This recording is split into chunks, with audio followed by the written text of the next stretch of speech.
Program cuti cikgu antara 10 prakarsa perkasa kebajikan warga pendidik. Operasi pembenihan awan di 7 empangan.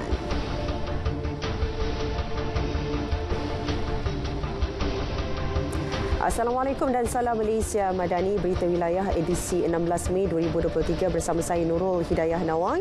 Lintas langsung petang ini kita bersama Sabah, Sarawak dan Perlis. Baik saudara, bagi menyuntik semula semangat murid-murid untuk kembali meminati subjek berkaitan sains dan teknologi, satu pasukan khas perlu ditubuhkan Kementerian Pendidikan. Perdana Menteri mengakui dunia kini menuju kepada teknologi hijau terutama dalam bidang otomotif. Bagaimanapun dalam laporan terakhir diterimanya, memaklumkan murid-murid kini kurang meminati subjek berkenaan terutama murid luar bandar. Dari kajian awal, minat anak-anak terutama di desa, dalaman dan kategori miskin bandar itu minat dalam bidang sains dan teknologi sudah merosot. Ini cabaran buat kita kerana bagi negara yang menuju kepada bidang saya kata teknologi hijau, electric vehicle, soal cabaran iklim, soal digitalization dan data center yang dibinakan, tetapi tidak cukup anak-anak yang terlatih dalam bidang pengkhususan ini. Berucap merasmikan Majlis Pelancaran Sambutan Hari Guru Peringkat Kebangsaan 2023 bertemakan Guru Insani Pemangkin Generasi Madani, Perdana Menteri turut meminta warga pendidik agar memberi kesempatan baharu kepada pemimpin kerajaan serta melonjakkan semangat rakyat untuk kembali menjadi negara hebat di rantau ini. Pada majlis sambutan itu, Datuk Dr. Nuinda Alias dinobatkan sebagai tokoh Guru Kebangsaan 2023, manakala Datuk Mazlan Muhammad sebagai tokoh kepimpinan Pendidikan Kebangsaan 2023. Golongan guru merupakan antara kumpulan pejabat awam yang bakal diberi keutamaan untuk mendapatkan kenaikan allowance dan gaji sekiranya pendapatan dan hasil negara bertambah baik kelak. Dan sementara itu kita akan usahakan supaya kedudukan ekonomi lebih mantap, hasil bertambah, dan saya telah umumkan keutamaan adalah untuk pejabat awam dan guru-guru masuk polis dan tentera. Itu kerana kita sedar allowance gaji mereka itu agak tidak mencukupi. Sepatutnya kita berikan layanan lebih baik. Dalam belanjawan 2023, Kementerian Pendidikan menerima tambahan peruntukan kira-kira RM2 bilion berbanding tahun sebelumnya dengan tumpuan diberikan kepada isu sekolah daif, kemudahan asas dan infrastruktur sekolah. Perdana Menteri dalam hantaran di laman Facebook mengucapkan selamat Hari Guru kepada seluruh guru serta warga pendidik. Beliau turut mengambil kesempatan mengucapkan terima kasih atas ilmu dan bakti yang diberikan oleh guru yang pernah mendidiknya. Perdana Menteri menyifatkan 16 Mei sebagai tarikh besar mengenang dan mengimbau jasa dan pengorbanan guru membangun bangsa dan masyarakat. Datuk Seri Anwar menyanjung komitmen dan keringat guru-guru yang pernah mendidiknya dan berterima kasih atas segala ilmu dan bakti yang diberikan. Majlis Sambutan Hari Guru Peringkat Kebangsaan tahun 2023 bertemakan Guru Insani Pemangkin Generasi Madani.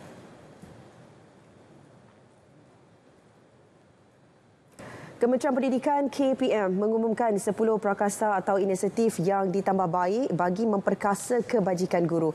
Menteri Bertanggungjawab Fadlina Sidik menyatakan 10 inisiatif tersebut dapat membantu mengurangkan kos sara hidup guru serta merancakkan ekonomi negara sekaligus meningkatkan kesejahteraan rakyat.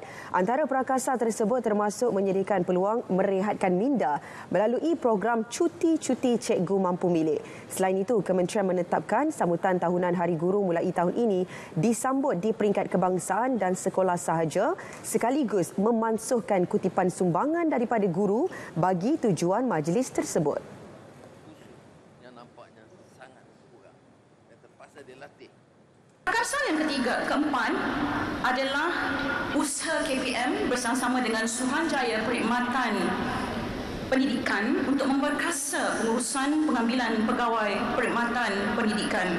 InsyaAllah pada tahun ini kita akan menyelesaikan semua isu kekurangan guru di seluruh negara dengan komitmen yang akan diberikan sepenuhnya daripada KPM dan SPP dengan perluasan pengambilan graduan-graduan berpotensi tinggi dari universiti swasta, universiti luar negara bagi mata pelajaran kritikal dan suka mendapat calon dari universiti awam seperti bahasa Inggeris, bahasa Melayu, reka bentuk teknologi dan pendidikan Islam.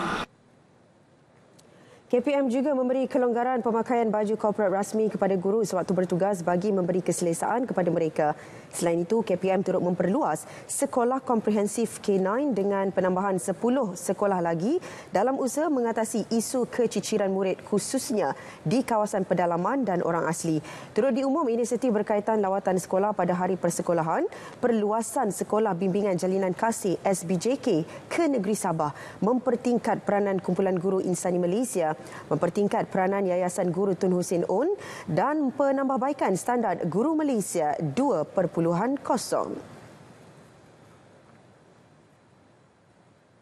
Pembenihan awan akan dilakukan segera di 7 empangan yang dijangka mengalami penurunan paras air berikutan cuaca panas. Keperluan itu jelas timbalan Perdana Menteri Datuk Seri Dr. Ahmad Zahid Hamidi bagi memastikan bekalan air berterusan di lokasi berisiko. Bagaimanapun ia bergantung kepada jangkaan Met Malaysia untuk menentukan tempoh yang sesuai untuk proses berkenaan.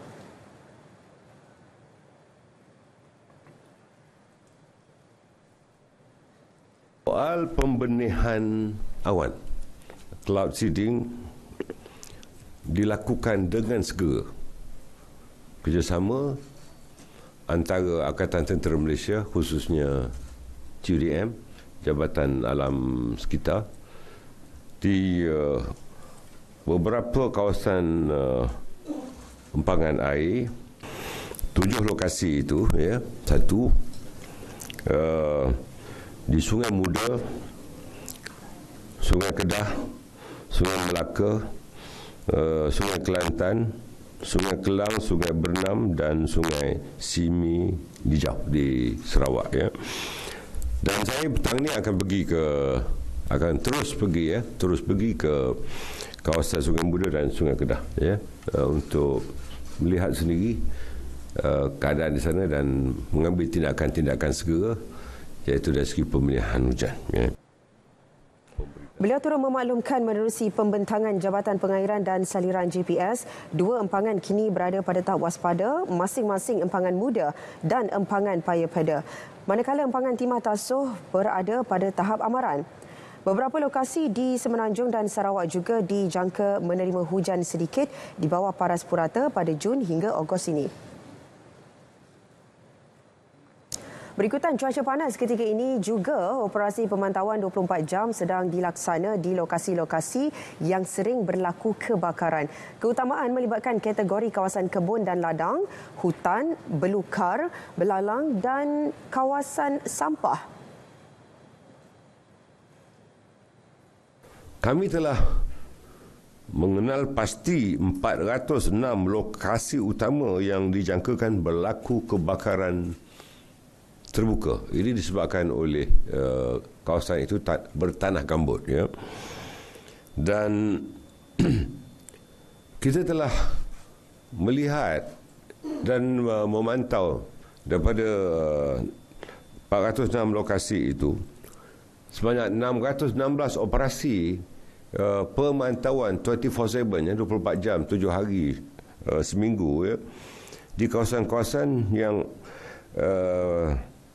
terlalu berlaku kebakaran, iaitu utama kategorinya kawasan kebun dan ladang, kawasan hutan, kawasan belukar yang berlalang dan juga kawasan sampah. Kita telah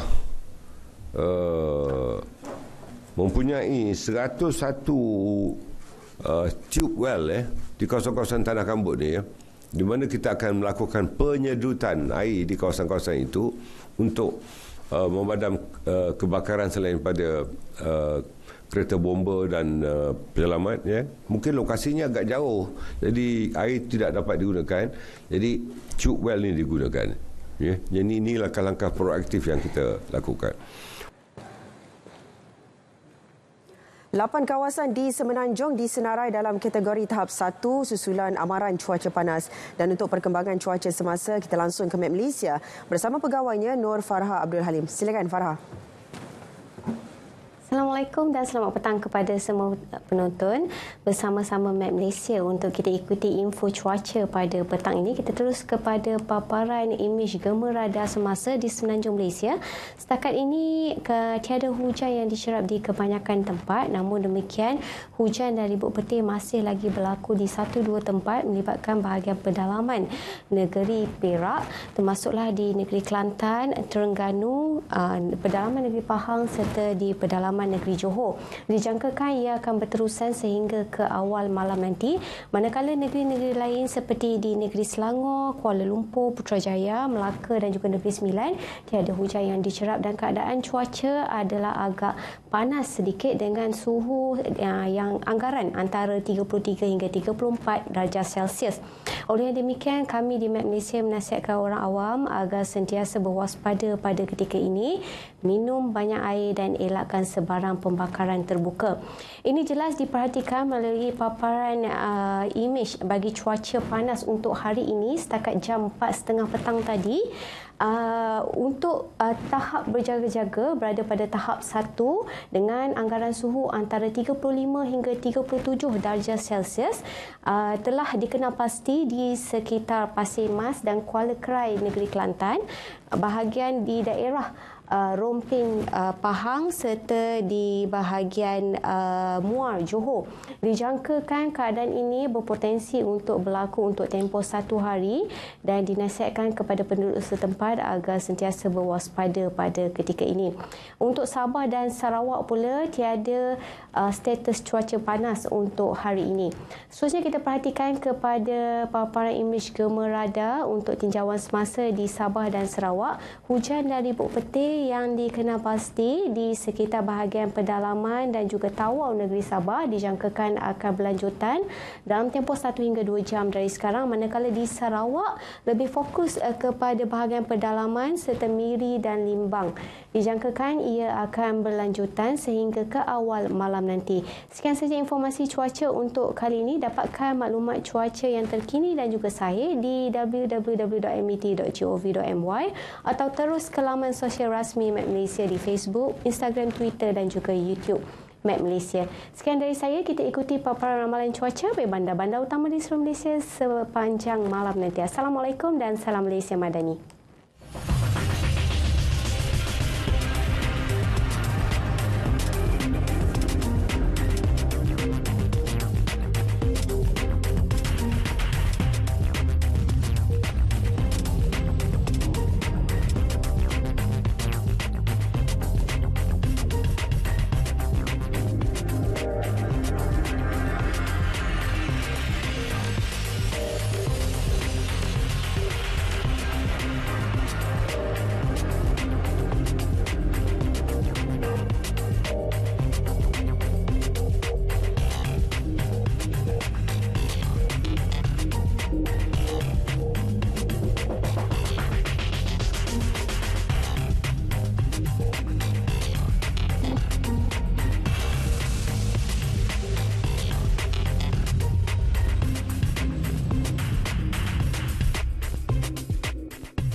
Lima beranak maut dalam nahas di kilometer 310.2 Lebuh Raya Utara Selatan Plus dekat Kampar Perak.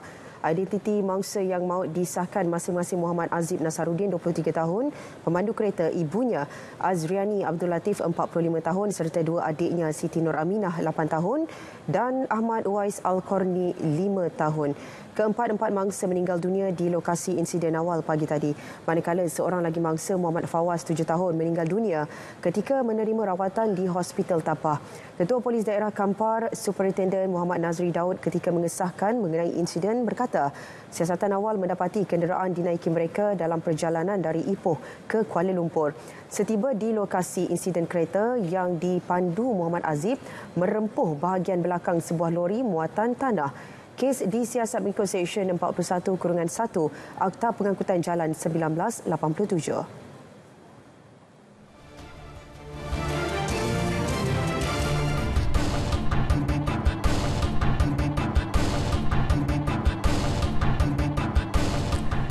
Seorang pengasuh taska direman 4 hari bagi membantu siasatan mengasari 2 bayi di sebuah taska swasta di Mutiara Rini, Johor Bahru.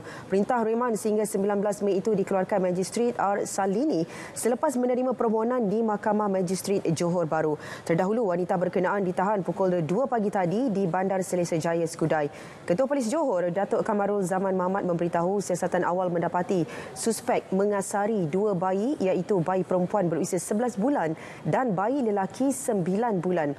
Kes disiasat mengikut Seksyen 31-1-A Akta Kanak-Kanak 2001.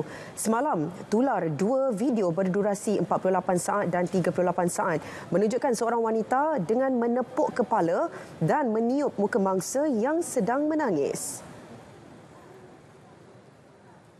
Seorang warga Bangladesh dihadapkan ke Mahkamah Session Johor Bahru atas tuduhan memberi suapan RM500 kepada pembantu penguatkuasa Majlis Bandaraya Iskandar Puteri tahun lalu. Masum Abdul Halim, 37 tahun, bagaimanapun mengaku tidak bersalah selepas pertuduhan dibacakan di hadapan Hakim Datuk Ahmad Kamal Arifin. Tertuduh didakwa melakukan perbuatan berkenaan sebagai dorongan tidak dikenakan tindakan selepas meletakkan halangan di kaki 5 di sebuah premis di Jalan Wira 1, Taman Tan Sri Yaakob 3 Julai tahun lalu. Tertuduh didakwa mengikut Seksyen 17-B Akta Suruhanjaya Pencegahan Rasuah Malaysia 2009. Mahkamah membenarkan tertuduh diikat jamin RM8,000 dengan seorang penjamin warga tempatan. Johor sedia mempertimbang bantuan beasiswa khas kepada 3 pelajar yang mendapat keputusan sijil peperiksaan SPM cemerlang. Pemberian itu bagaimanapun perlu memenuhi kriteria ditetapkan, antaranya daya kepimpinan pelajar. Sesi pemilihan itu akan dibuat Kerajaan Negeri bersama Jabatan Pendidikan Johor. Hadirin sekalian, hasrat kami Kerajaan Negeri Johor semestinya pelajar-pelajar yang telah kami bantu memberikan beasiswa sepenuhnya akan berkhidmat, akan memberi, akan menabur bakti semula kepada Kerajaan Negeri Johor pada suatu masa nanti. Ia merupakan beasiswa pertama yang diumumkan Menteri Besar Datuk On Hafiz Ghazi ketika sambutan Hari Guru peringkat sekolah di Sekolah Tun Fatimah Johor Bahru. Pada masa sama, peruntukan RM320,000 akan disalur bagi tujuan penceriaan, pembelajaran dan menaik taraf kebajikan.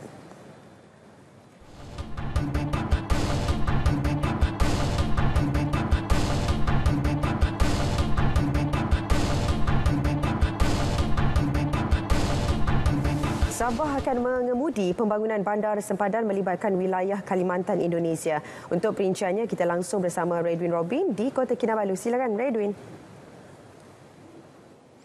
Ia dia. Kerajaan negeri melalui pihak berkuasa pembangunan ekonomi dan pelaburan Sabah sedia akan mengetahui usaha membangunkan kawasan bandar sempadan dengan mengambil kira potensi ekonomi yang boleh dimanfaatkan kesan perpindahan ibu kota Indonesia ke Kalimantan. Justru pembangunan besar-besaran bandar berkenaan akan melibatkan projek pembinaan infrastruktur asas seperti akses jalan raya utama dan kompleks kastam, imigresen, kuarantin dan keselamatan CIQS. Ketua Menteri Sabah Datuk Seri Panglima Haji G. Noor berkata langkah berkenaan merupakan antara agenda utama dalam memastikan interaksi ekonomi persempadanan yang rancak sekaligus meningkatkan hasil pendapatan negara.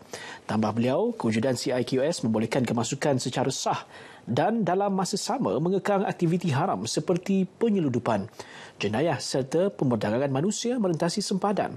Datuk Haji G berkata demikian sempena merasmikan Majlis Pembukaan Sidang Geostrategik Negeri Sabah SGS 2023 di Kota Kinabalu. Teks ucapan beliau dibacakan timbalannya yang juga Menteri Pertanian, Perikanan dan Industri Makanan Sabah, Datuk Seri Panglima Dr. Jeffrey Kitingan. Menurut Datuk Haji G, sejumlah RM1 bilion telah diluluskan Kementerian Kewangan bagi tujuan memulakan kerja-kerja menaik taraf prasarana dan keupayaan CIQS di sempadan Sabah dan Sarawak. Seramai 88 agensi melibatkan 100 peserta telah menyertai SGS 2023. Merupakan gabungan pelbagai kepakaran serta platform ke arah penyediaan dasar-dasar jangka pendek dan jangka panjang melibatkan keselamatan, ekonomi dan sosial. Polis Diraja Malaysia PDRM dan Eastern Sabah Security Command ESCOM mencadangkan kawasan perintah berkurung tertentu dalam perairan 7 daerah menerusi Zon Selamat Sabah Timur S-Zone agar dikaji semula. Sekiranya diluluskan kelak, kawasan perintah berkurung berkenaan akan dikenali sebagai Perintah Kawalan Pergerakan S-Zone. Kita telah pun membuat kajian dan juga penilaian dan kita akan kemukakan kepada kerajaan di mana kawasan yang masih lagi perlu kita kekalkan dan di mana kawasan yang boleh kita kecualikan, dan ia akan dibuat secara beransur-ansur sehingga kita yakin dan pasti bahawa ancaman berkaitan dengan isu-isu kidnapping for ransom ini tidak lagi wujud untuk di masa akan datang. Tan Sri Akhil berkata demikian dalam sidang media sempena Majlis Penyerahan Projek Pembinaan Perumahan Balai Polis Inanam di Kota Kinabalu.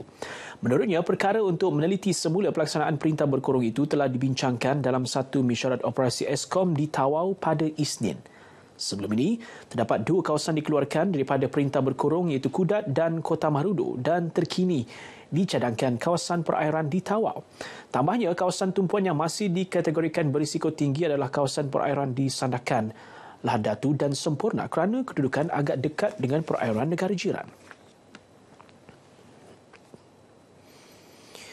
Sementara itu, dalam majlis yang sama, Ketua Setiausaha Kementerian Dalam Negeri KDN, Dato' Ruji Ubi memaklumkan bahawa pihaknya telah memperuntukkan sejumlah RM200 juta bertujuan membaiki kuartus Daif melibatkan agensi di bawah KDN seluruh negara.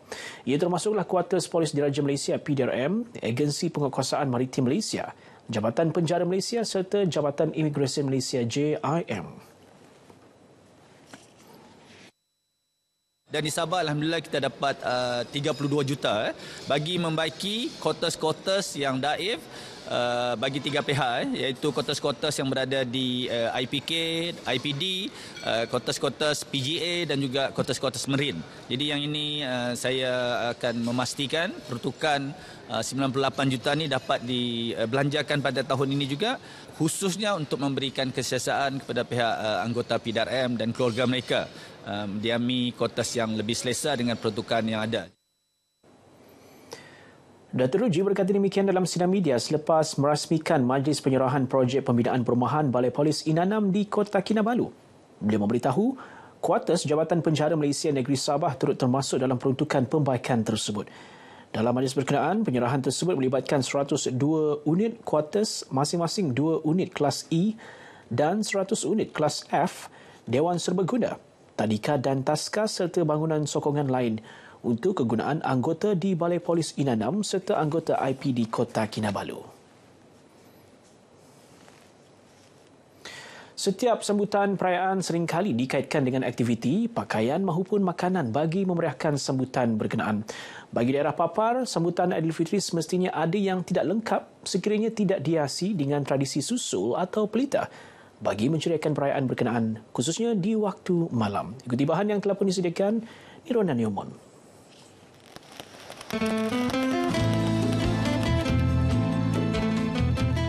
Tradisi susul atau lampu pelita bagi menceriahkan persekitaran rumah pada waktu malam biasanya diterajui golongan belia dan remaja.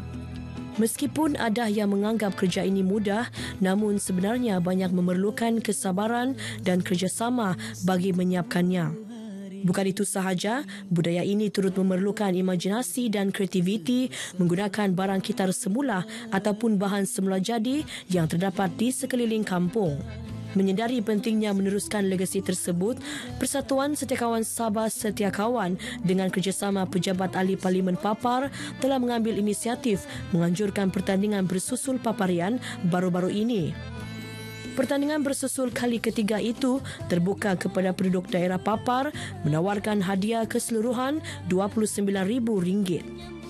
Objektifnya tidak lain dan tidak bukan adalah sebagai salah satu pengisian untuk kita memperkasakan nilai dan makna di sebalik sambutan bulan Syawal.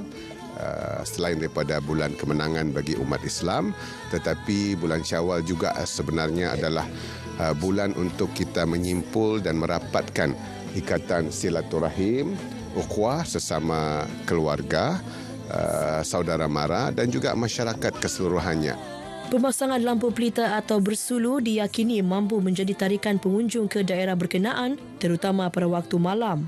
Sementara itu, Ketua Juri Pertandingan itu, Dr. Muhammad Puat Bebit berkata, pertandingan bersusul ini menetapkan beberapa kriteria penilaian dan pengadilan. Ini termasuk keaslian, kreativiti dan inovasi melibatkan buluh. Yang paling penting sekali ialah kita melihat bentuk tu, walaupun pelita tu meriah kalau kita lihat, tetapi tidak nampak bentuk yang hendak ditunjulkan. Contoh kalau kubah masjid ataupun apa-apa sahaja, hanya lampu saja kita tidak nampak bentuk tu. Itu yang paling penting sekali. Dan tahun ni kita lihat ada beberapa peserta yang telah membuat dalam bentuk 3 dimensi. Selain itu ada juga 2 dimensi. Yang 3 dimensi itu kita lebih lihat nampak dia punya bentuk yang sangat menarik. Sememangnya dapat dilihat pertandingan itu amat signifikan, bukan sahaja menambahkan keceriaan Aidilfitri sekaligus menjadi aktiviti sihat mengukuhkan penglibatan golongan belia. Nirona Newman, RTM.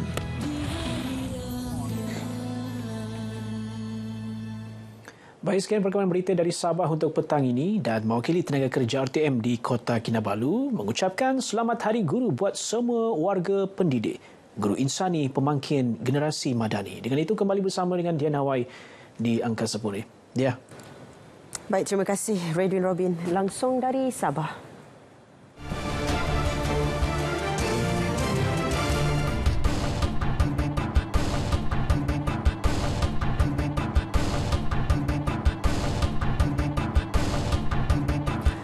Dewan Undangan Negeri Sarawak meluluskan rang undang-undang RUU Majlis Kraft Sarawak 2023. Laporan itu antara Fokus Bumi Kenyalang dan terus saja bersama rakan penyampai Buma Win. Silakan Buma. Ya dia, terima kasih. Dewan Undangan Negeri DUN Sarawak hari ini meluluskan rang undang-undang RUU Majlis Kraft Sarawak 2023 yang bertujuan menubuhkan Majlis Kraft Sarawak SCC sebagai entiti yang bertindak sebagai pihak berkuasa di negeri untuk pengawal seliaan dan pembangunan kraft dan untuk perkara-perkara yang berkaitan. Menurut Menteri Pelancongan Industri Kreatif dan Seni Persembahan Datuk Seri Abdul Karim Rahman Hamzah, RUU berkenaan penting memandangkan industri kraft semakin berkembang dan ia penting untuk menjadikan SCC badan yang bertanggungjawab ke atas kejayaan pembangunan industri kraft Sarawak. Ketika membentangkan RUU tersebut, beliau berkata jangkaan dan keperluan industri, pihak berkepentingan, orang ramai dan kerajaan menjadikan penubuhan SCC sesuatu yang amat penting menerusi rangka kerja undang-undang melalui RUU Majlis Kraft Sarawak 2023. Datuk Seri Abdul Karim percaya SCC akan menjadi pendaya utama dalam merealisasikan potensi penuh industri kraft Sarawak sekaligus menyumbang kepada pembangunan sosioekonomi keseluruhan negeri. Jelasnya disebabkan peranannya yang unik dan menjadi pelengkap kepada kraftangan Malaysia, SCC hanya akan memberi tumpuan khusus kepada keperluan dan aspirasi industri kraft Sarawak, antaranya pemeliharaan warisan budaya Sarawak, pemerkasaan dan penyertaan tempatan, strategi tersuai untuk industri kraft Sarawak serta mempromosi pertumbuhan ekonomi. SCC juga akan memberi tumpuan kepada meningkatkan pelancongan kraft, pendidikan, inovasi dan pembangunan produk, pembinaan kapasiti dan pembangunan kemahiran, pemeliharaan dan amalan lestari, advokasi dan pembangunan dasar serta penyelarasan dan kerjasama di kalangan pelbagai pihak berkepentingan dalam ekosistem kraft termasuk artisan, usahawan kraft, agensi kerajaan, persatuan industri, akademik dan organisasi masyarakat sivil.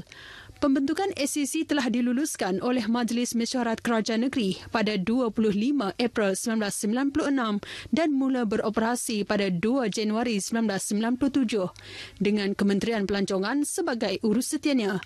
6 peranan utama telah digariskan untuk SCC, antaranya untuk mencadangkan dan menggubal dasar pembangunan industri kraftangan untuk pertimbangan dan kelulusan kerajaan negeri serta memastikan kemampanan dan pertumbuhan berterusan industri dengan menggubal garis panduan bagi program penyelidikan dan pembangunan sumber manusia, pemasaran dan aktiviti promosi untuk kraftangan.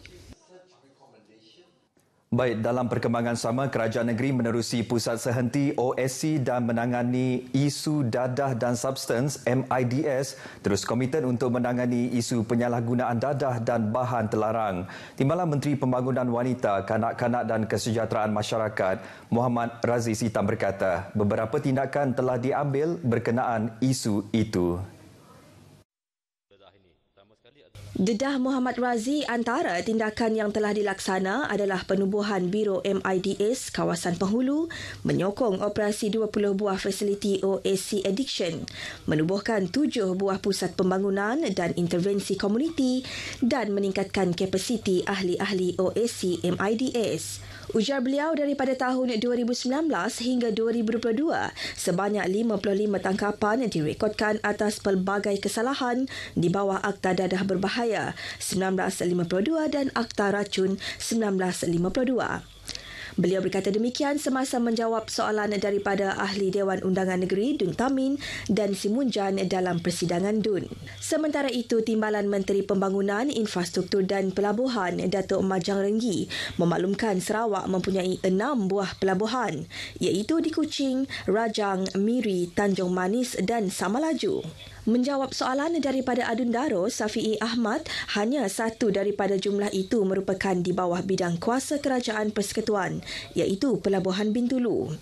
Dalam usaha meningkatkan kapasiti pelabuhan, ujarnya, sebanyak 4 inisiatif di bawah strategi pembangunan pasca COVID-19 2030 digariskan, iaitu perkhidmatan efisien pelabuhan, terminal selatan zon bebas senar dan mengaktifkan Pelabuhan Miri sebagai gerbang utara Sarawak.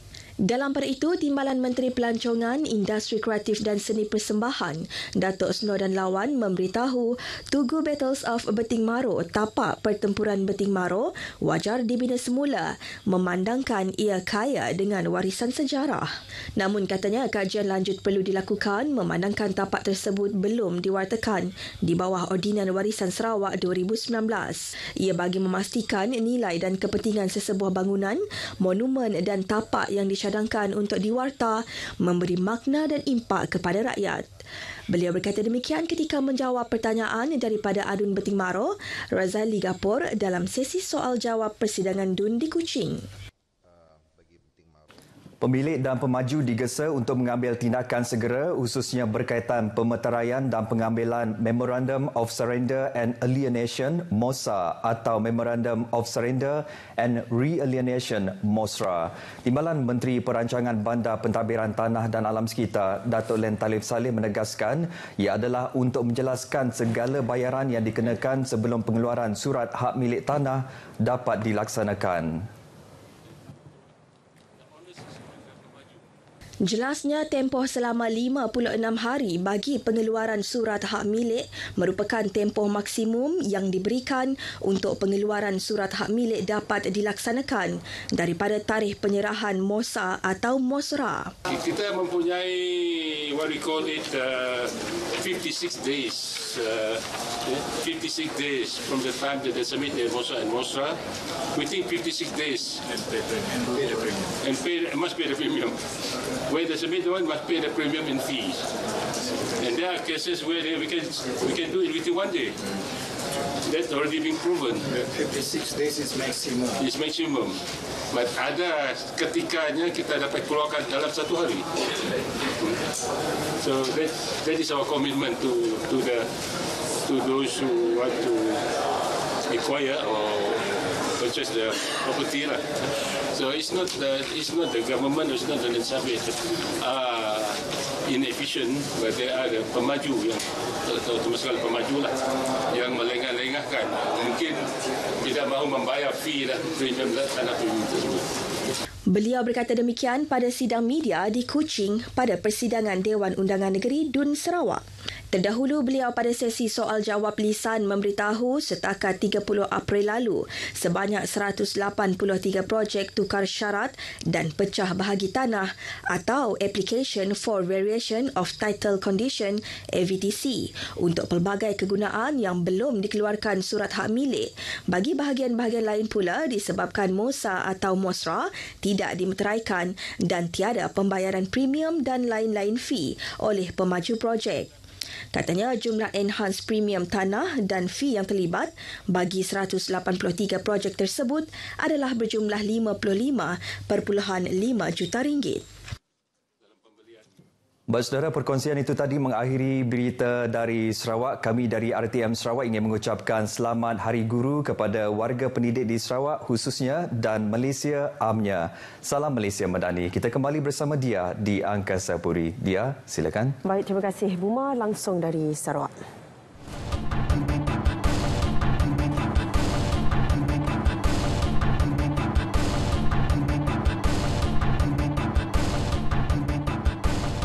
Dua pemilik syarikat direman 3 hari bagi membantu siasatan dalam kes tuntutan palsu berkaitan program insentif pengambilan pekerja dan program latihan penjana mencecah RM400,000. Perintah reman dikeluarkan Magistrate Muhammad Azlan Basri susulan permohonan Suruhanjaya Pencegahan Rasuah Malaysia SPRM. Suspek berusia 35 dan 62 tahun itu ditahan reman di lokap SPRM Pulau Pinang. Kedua-dua mereka ditahan dalam Op Hire 2.0 yang dijalankan SPRM di seluruh negara sejak semalam. SPRM telah menahan 47 pengarah syarikat kerana disyaki mengemukakan tuntutan palsu penjana dalam Op Hire 2.0 yang digerakkan sejak petang semalam. 8 warga asing termasuk 2 wanita ditahan susulan penemuan 10 kg ganja dalam operasi cegah jenayah di Kuala Nerang, Kedah Rabu lalu. Ketua Polis Daerah Padang Terap DSP Mulkiaman Manzar memaklumkan semua suspek berusia 19 hingga 48 ditahan di Jalan Padang Seto. Penahanan dilakukan kira-kira pukul 4 pagi setelah kenderaan dinaiki warga asing berkenaan dalam keadaan mencurigakan. Pemeriksaan dalam kenderaan menemukan beg galas mengandungi ketulan mampat dan 1 guni ketulan mampat disyaki ganja. 4 suspek tidak mempunyai dokumen perjalanan sah, manakala 4 lagi mempunyai pasport tetapi tiada cop rasmi Jabatan Imigresen untuk masuk ke negara ini. Kes disiasat mengikut Seksyen 39B dan 15-1 Akta Dadah Berbahaya 1952 serta Akta Imigresen. Suspek direman mengikut Seksyen 117 Kanun Prosedur Jenayah sehingga esok.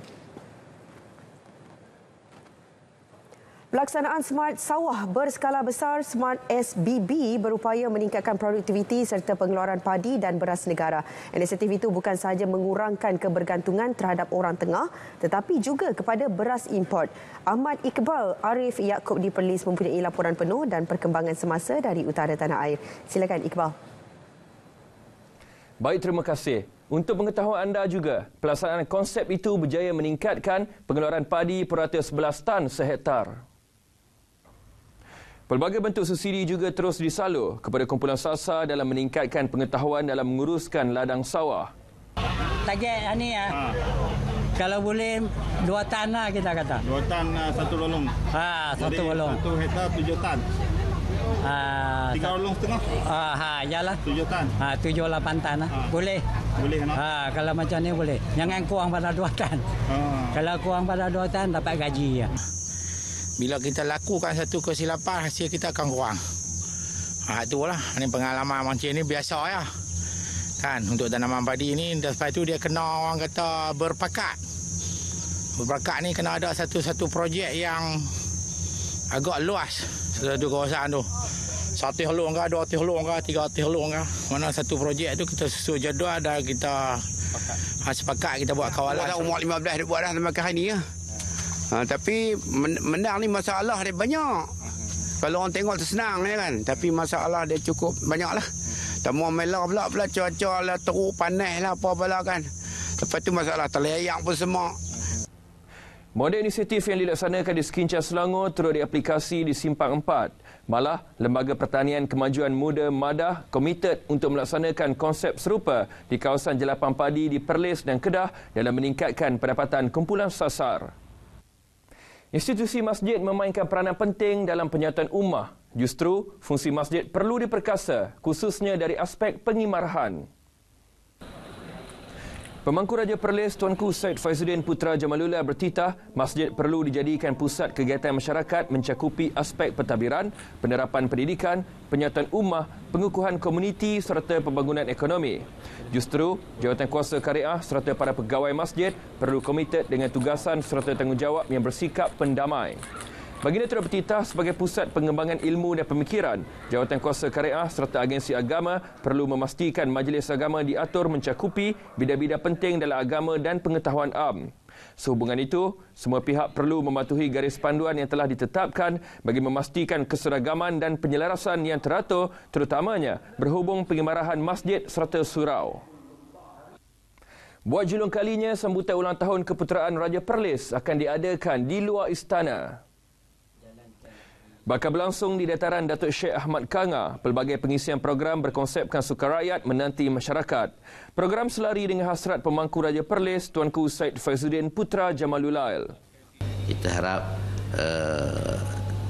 rakyat turut serta merasai ataupun menjiwai hari keputeraan baginda ini. Ya.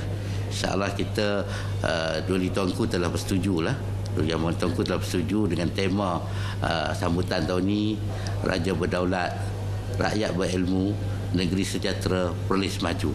Jadi kita mengharapkan semua pejabat-pejabat, premis-premis swasta dan sebagainya untuk menaikkan banner-banner tema sebegini, ya, supaya sama-sama kita dapat menjiwai harsat Duli Yang Maha Mulia Tuanku sempena menyambut hari keputeraan baginda, insyaAllah.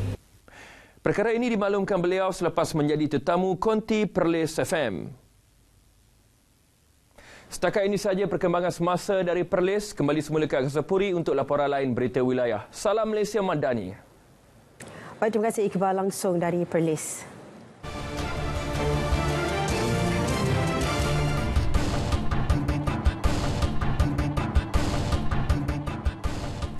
Baik, saudara, bekalan air di Terengganu tidak akan terjejas walaupun negara dilanda cuaca panas ketika ini. Jaminan itu diberikan syarikat air Terengganu Sendirian Berhad 1 kepada kira-kira 364,000 akaun pengguna. Ketua Pegawai Eksekutif 1 Teknologis Abdul Karim Endut berkata, syarikat itu mempunyai keupayaan pengeluaran 1,041 juta liter air sehari menerusi 15 loji rawatan air di seluruh negeri. 1 juga turut mendapat bekalan air tambahan dari Empangan Kenyir sekiranya berlaku kekurangan air di negeri itu.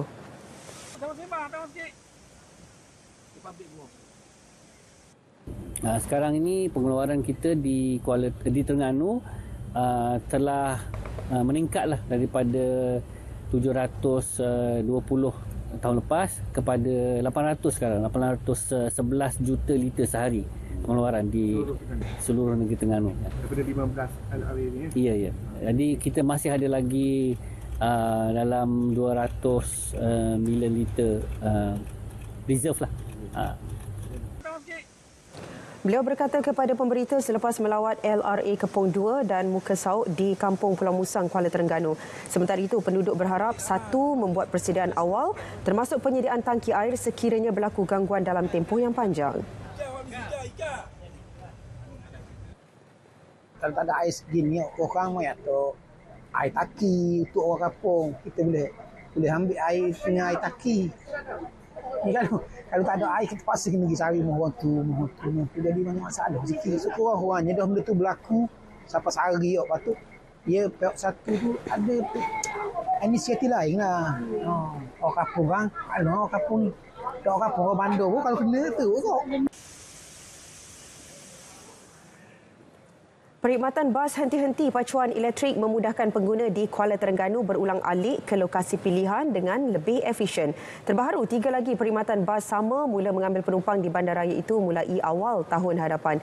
Ketua Pegawai Eksekutif PIMIN, Wan Adnan Wan Rahman berkata penggunaan 3 bas mesra alam dengan kapasiti 32 penumpang itu menelan kos RM3 juta.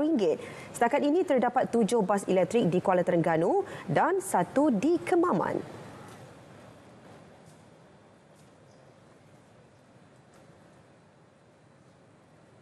Sekarang ini ke arah green technology ni kita cuba kurangkanlah. Kita juga participate sama dalam industri ni, dalam sektor ni, iaitu green technology ni mengurangkan karbon ni. Jadi insya-Allah dengan dasar kerajaan dan juga sokongan atau juga arahan-arahan tu kita akan bersamalah. Pimin turut bercadang memiliki bas berkonsep dek terbuka yang menyediakan perkhidmatan minum petang bagi merancangkan sektor pelancongan.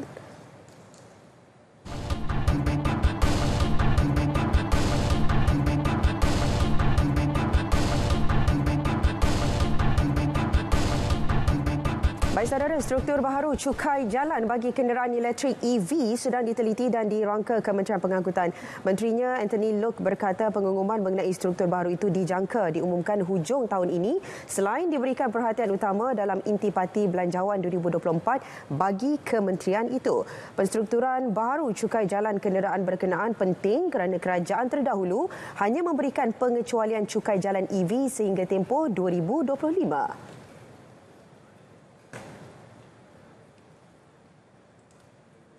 Jadi untuk switch kepada penggunaan EV itu bukannya satu perkara mudah. Yang pertamanya dari segi kos kepada pengguna. Namun begitu, itu adalah satu trend yang tak boleh kita abaikan. Jadi suka tak suka, Kementerian Pengangkutan perlu mempersiapkan diri untuk ke arah adopsi EV ini. Dasar mengenai penggunaan EV perlu jelas agar usaha kepada pertukaran mod pengangkutan yang lebih mampan dapat dilakukan. Usaha itu selaras dengan pelan pembangunan mobiliti rendah karbon yang menyasarkan negara mencapai 15% penggunaan EV dan kenderaan hybrid pada tahun ini dengan penyediaan 10,000 unit fasiliti pengecasan menjelang 2025. Sikap amanah dan menjunjung integriti ketika melaksanakan tugas perlu sentiasa menjadi keutamaan warga kerja Kementerian Komunikasi dan Digital KKD. Menterinya Fahmi Fadzil berkata ia bukan sahaja memberi nilai harga terhadap diri sendiri, malah memberi impak besar kepada organisasi, rakyat dan negara secara keseluruhannya. Nilai integriti ini mesti terus dipelihara agar tidak berlaku pelbagai kepincangan seperti penyelewengan untuk kepentingan pribadi, rasuah dan sebagainya. Integriti ini juga sangat penting kerana kita lihat dengan ada satu semangat integriti yang tidak terkalahkan.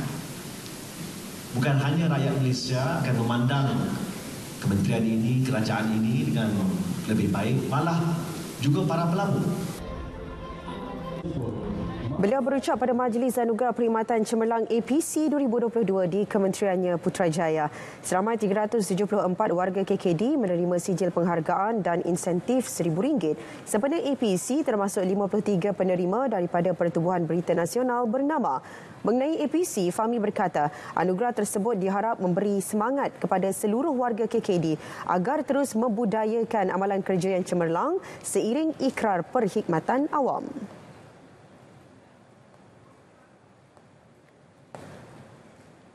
Ini adalah hasil peluang dan juga kepercayaan yang telah diberikan selama ini oleh semua pihak, dan terima kasih atas kerjasama di antara rakan-rakan setugas dan juga pihak atasan, dan insya-Allah dengan penghargaan ini akan terus memotivasikan kami penjawat awam terutamanya. Ini adalah satu semangat untuk saya mencipta lagi kejayaan yang lebih cemerlang, bukan sahaja untuk RTM dan KKD, malah untuk Malaysia secara keseluruhannya. Buatlah perkara, kerja dengan sebaik mungkin kerana perkara yang baik tidak akan sia-sia, dan jika anda berada di sini suatu hari nanti, tiada siapa akan mempertikaikan segala usaha anda. Dan ini akan memberikan motivasi yang lebih kepada kita selaku penjawat awam dalam melaksanakan tugas yang telah diamanahkan. Acara sukan dui tahunan yang berprestij di rantau Asia Tenggara. Sukan SEA Kemboja 2023 kali ini dibawakan dari Phnom Penh, Kemboja. Nantikan aksi-aksi perjuangan atlet-atlet negara yang dibawakan untuk anda sepanjang 3 hingga 17 Mei di TV OK dan saluran sukan RTM. Saksikan juga secara penstreaman langsung di RTM Klik.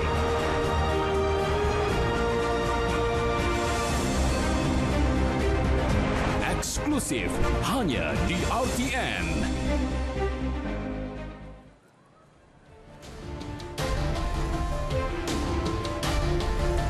Baik saudara, sedikit perkembangan sukan pada hari terakhir saingan Sukan SEA Kemboja 2023. Atlet acara sukan tarian Sam J. Lik menghadiahkan pingat emas ke 31 negara sebentar tadi mempertahankan pingatnya pada edisi 2019 di Filipina. Sam menewaskan Chino dari Thailand 3-0 pada aksi final. Pertembungan akhir berlangsung di Dewan Sukan Tarian Stadium Olimpik Phnom Penh. Emas yang dimenangi itu merupakan pingat kedua dari sukan tarian mengulangi pencapaian pada 2019. Ia pertama kali dipertandingkan pada edisi 2005 di Manila. Atlet berusia 28 tahun yang dikenali sebagai Lego Sam diumumkan sebagai juara selepas mengungguli ketiga-tiga pusingan mengatasi pencabaran terkenal di Thailand. Pingat perak milik Chino dan gangsa pula menjadi milik seorang lagi peserta dari Thailand, T. Flo.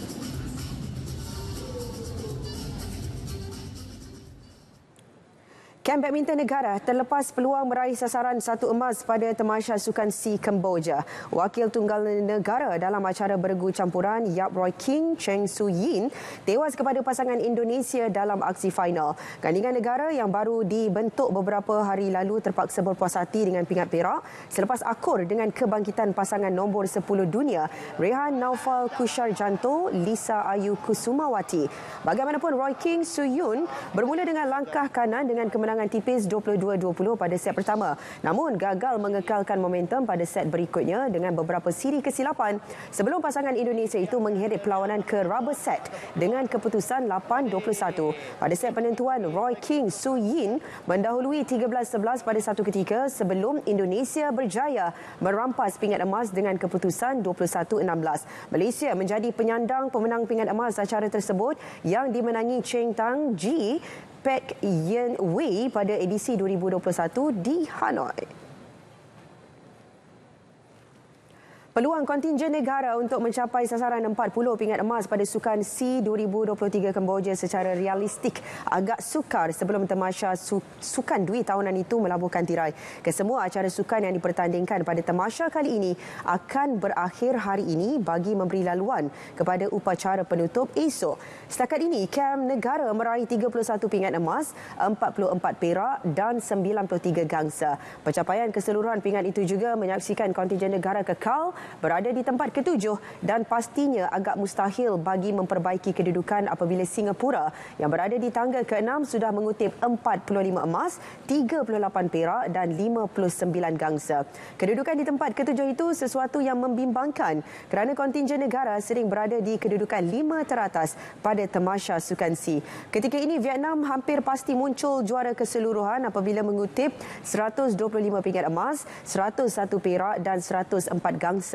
Diikuti Thailand di kedudukan kedua dan Indonesia di tempat ketiga. Dan berikut kedudukan pingat semasa yang diraih kontingen Malaysia di Sukan SEA Kemboja.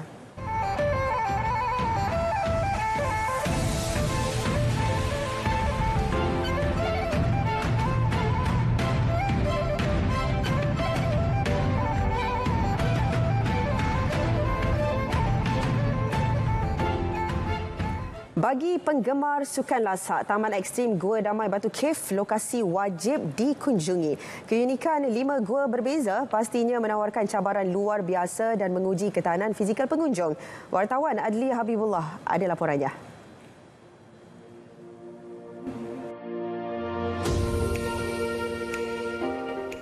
Taman Ekstrim Gua Damai terletak di pinggir ibu kota dan ianya pasti memberi pengalaman luar biasa buat pencinta sukan lasak ekstrim. Dan untuk berada di sini, saya perlu melalui laluan berhutan dan berbatu sekitar 2 jam dan ianya memberi cabaran baru buat saya. Jom kita tengok apa lagi yang menarik dekat sini.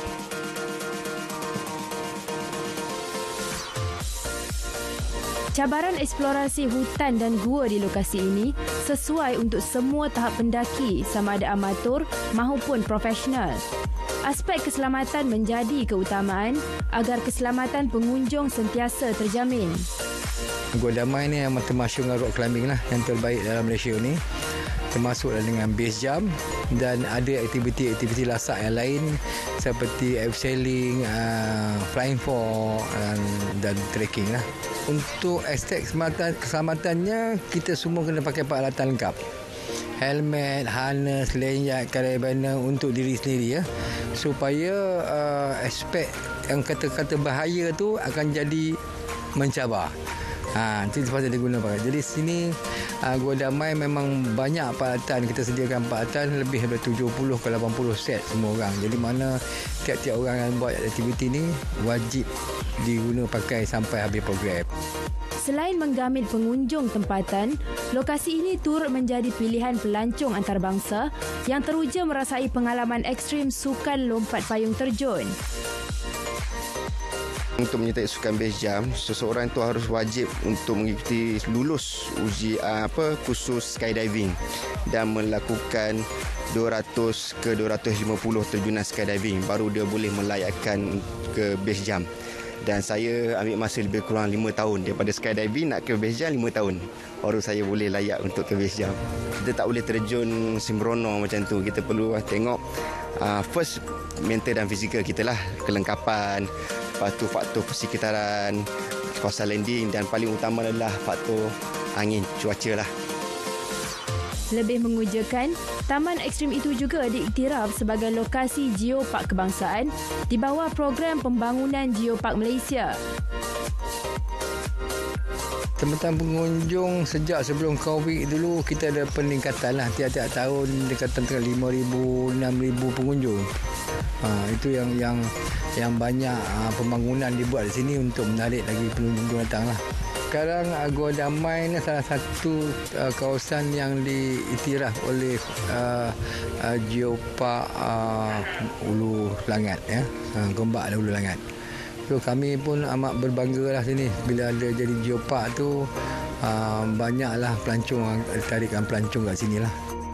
Pengiktirafan berkenaan sebahagian usaha kerajaan negeri menghargai warisan geologi dan geotapak bertaraf antarabangsa, seterusnya menjadikan Gua Damai tarikan pelancongan di Batu Caves. Adlia Habibullah, RTM. Guru insani, pemangkin generasi madani, jasa serta pengorbanan golongan pendidik melahirkan individu berjaya sentiasa dihargai. Saya mewakili kru produksi Berita Wilayah mengucapkan terima kasih guru. Terus setia bersama Berita RTM untuk perkembangan sahih sepanjang masa. Dan ini Assalamualaikum dan salam Malaysia Madani.